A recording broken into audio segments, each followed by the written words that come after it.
This is Rye, and this is a video on overflanking, or getting the dog to overflank. And this is only one method. There are other methods you can use to get this behavior. His away side is definitely his better side. So I stop him. I'm going to try to get him to go come by, and he resists, so I tell him no, and I reflank him. So this way he's going to go nice the first time. I'm pretty much in the middle of the pen, and he's done this before. So I'm stepping back, so I'm making the hole smaller. And you're going to see his tail come up. Yep, and he's going to try to turn in and resist my flanks. And here I'm starting him on the away again. You'll see him kind of start to get in a little bit tighter on each round, and so I'm going to step in and push him out. This dog is pretty tough. It takes a lot of correction sometimes to get him to bend or give to pressure, so I am pretty harsh on him with corrections. So he's starting to get, so I'm raising my stick. See, he gives a little bit, and I have to tell him out. He doesn't give enough. He's not on the edge there. This pen is plenty small for him to be on the edge, so he doesn't need to be coming in closer. So I was pretty harsh about that. With some dogs, I'm not as much, or the correction doesn't look as extreme. So stop him when he's behind me, and then reflank him on the come by.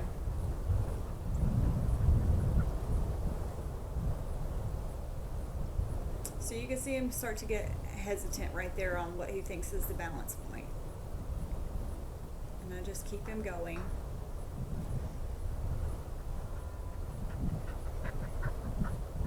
This method has worked well for me on dogs who have happy feet, dogs that are in perpetual motion. They like to move, and they don't necessarily like to slow down or be still. So he turns it a little early there, and I out him. I don't get too harsh on him in the come by side, since it is his harder side. He did give to the pressure. He did take the out. So he's starting to have a little difficulty here. So I'm going to step out away from the wall and keep him going. Then I'm going to step back and see if I can get him to go through with a smaller hole. The key to this particular method, I think, is keeping the dog in motion. If they get into like a little routine and they think, oh, we're going this way, we're going this way, we're going this way, it's easier for you to step back or to move your position, and hopefully they don't notice as much.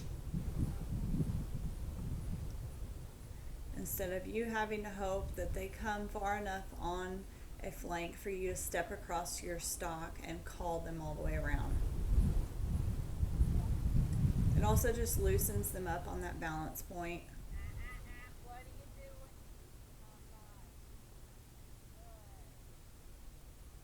So you see, anytime he's turning in, I'm just giving him a correction and reflanking him. I'm using my pressure to keep him going the direction I want.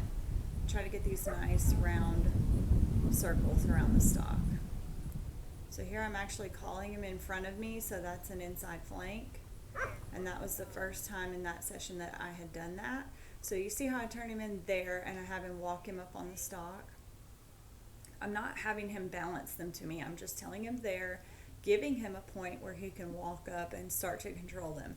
And you can see this dog's a little bit hesitant to do that because I haven't started him much on driving yet.